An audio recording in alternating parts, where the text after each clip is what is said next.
If you're living with Parkinson's and you have freezing of gait, you're probably seeing a lot of ads and stories about stem cell treatments right now.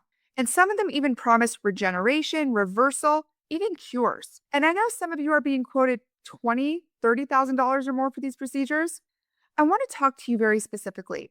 As someone who works with people whose number one fear is freezing, getting stuck in doorways, in crowds, in their own kitchen, and who are wondering, should I spend this money on stem cells to fix my freezing?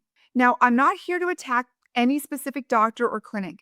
I'm not saying stem cells could never have a role in Parkinson's. What I am saying is this, though. Freezing of gait is a very specific problem with very specific brain and body mechanisms behind it. And the strongest evidence we have today is that freezing changes the most when you directly train those mechanisms. Freezing is not just low dopamine, it's a traffic jam between your intention to move and your ability to execute a step under pressure. It shows up when you have to start walking, when you turn, when you go through a narrow doorway, when you're dual tasking, or moving when you're just anxious. So that tells us that freezing lives at the intersection of motor automaticity, attention, executive function, and limbic threat systems. So if your freezing is worse when you're turning quickly or when you're rushing or when you're being watched, that's not just needing more cells, that's your brain defaulting to an old, rigid pattern under stress. What we see in the research is that people change freezing when they load and train those exact situations. Turning, doorways, thinking and moving, time under pressure in a progressive, structured way. Work on attention and cueing, learning how to point their focus to the right place at the right time. Building strength and capacity in the joints and ranges that actually generate big, confident steps, not just exercise in general. That kind of work is not a single event. It's not something that happens to you lie on a table.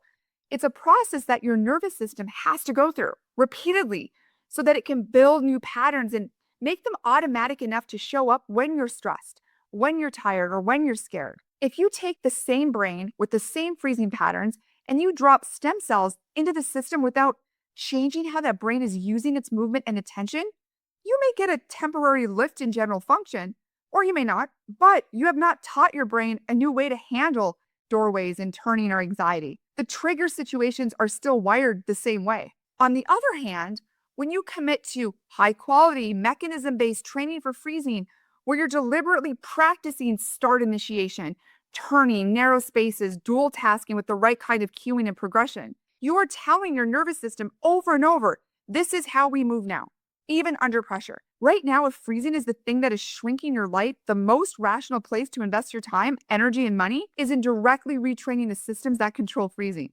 not in hoping that a very expensive, still experimental procedure will magically rewire your gait for you. My program is built to do exactly that. It doesn't promise a cure for Parkinson's, but it does give you targeted, repeatable training for the moments you actually freeze.